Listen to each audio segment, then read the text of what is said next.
Hulu-ween is just in time for the spooky season, and The Mill is a straight-up horror film for all of us working that 9 to 5 grind. Mill, grind, work, huh? Anyway, in this video, we're going to be breaking down all of the pieces of The Mill, the ending, what it really means, and of course, our reaction and review. I'm J-Buck. Welcome to J-Buck Studios. Thank you so much for stopping by. Please click that like and subscribe button as it really helps us out and gets me one step closer to escaping the Mallard Matrix we're all stuck in. Now, let's get into The Mill. What is this place? You're still asking questions? Walk through the door. You're a crucial part of our team. So The Mill opens with Joe, a corporate average Joe schlub, waking up in some sort of dystopian Squid Games-like cell with only an old grinding mill in the center of the room. Confused, angry, helpless, Joe learns there are other workers in the same predicament as the rules are quickly established by his company's Siri-like AI duck, Mallard. Stating the workday is 16 hours, 6 a.m. to 10 p.m. The workers can do whatever they want during this time, but there is a work quota. For every rotation of the mill, this equates to 1 point. Failure to meet your daily quota results in a punishment. However, there is a catch. The employee with the lowest number at the end of the day is terminated, therefore building in a wrinkle of individual quotas each worker is given. None of them get out until Mallard says so. Just do the work. Joe, with a wife and child on the way, obviously has something to live for, taking it upon himself to smash his quota, doubling it to 100 his first day, 150 his second day, and becoming a corporate shill overachiever on his third day, ending with 370 rotations. That's a lot. Like any company thinking it's a great idea to award all of their employees with a pizza party for their hard work, Joe is given a gift of a company pen engraved with his name. Yeah, that. Joe obviously shows his distaste for the gift given his current situation. However, his disrespect for Mallard gives him a penalty.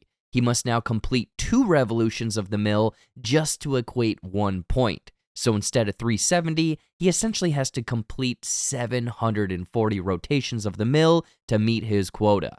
Having pushed himself to the limit, barely making 370 the day prior, 740 is nearly impossible, only getting 267, missing his quota.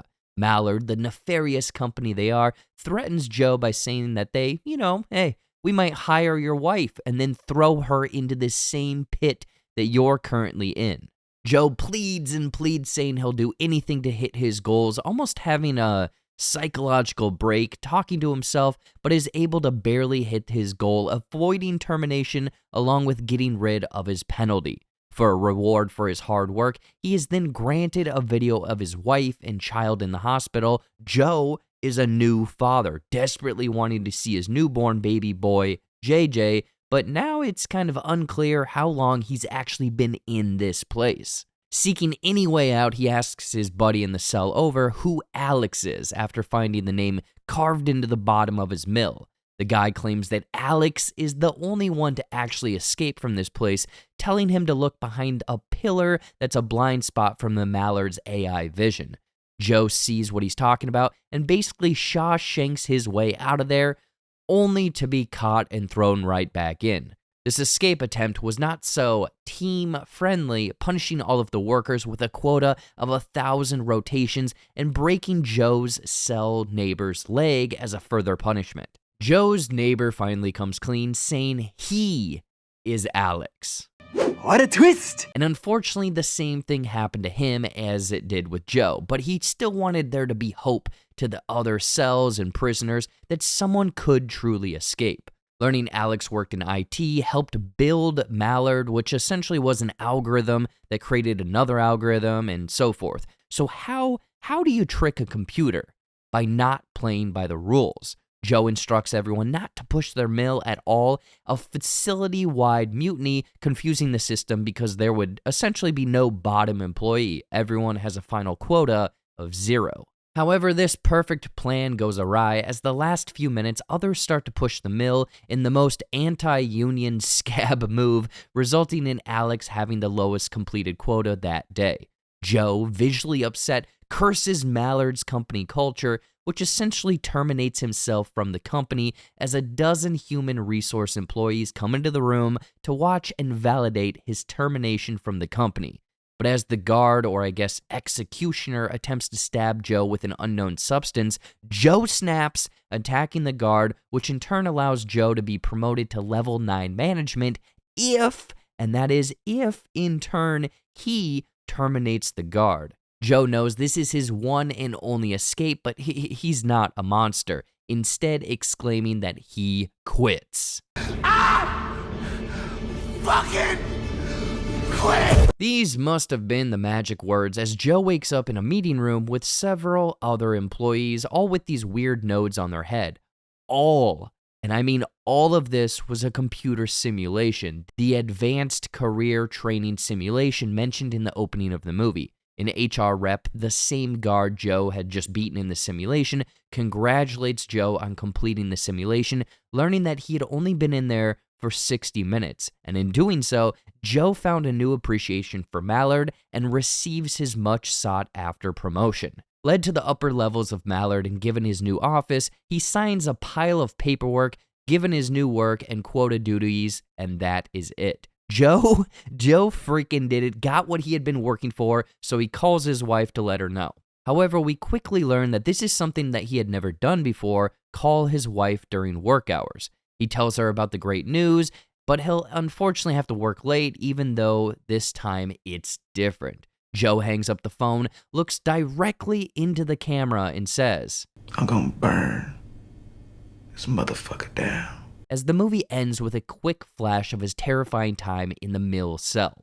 So the mill ends, on a ambiguous note. Did his mentality change? Joe's free of Mallard? Or is this all just another algorithm-based training simulation?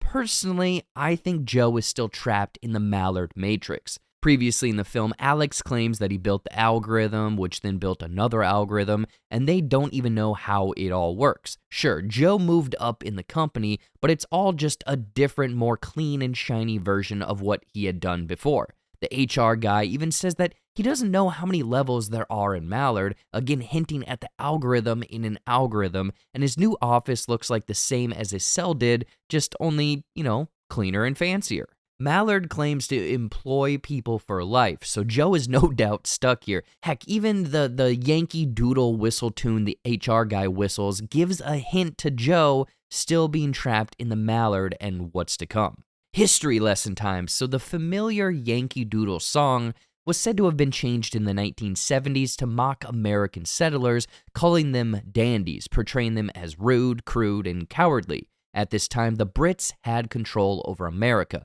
much like Mallard having control over Joe.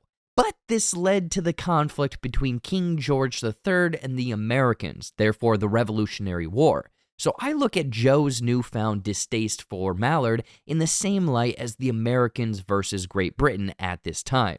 Joe is going to start a revolution, much like the Mill Mutiny, and finally break free from the struggles of Mallard, as hinted by the uprising song during the credits, and burn that mother down. Come on, Boogie, let's burn this motherfucker down! But yeah, unfortunately right now, Joe is still plugged in, so bring on the mill to keep on millin'. I kinda dug The Mill. It has different elements from films and shows like The Belko Experiment and Apple TV's Severance, while combining something we all deal with, the constant struggle of the jobs we go to every single day.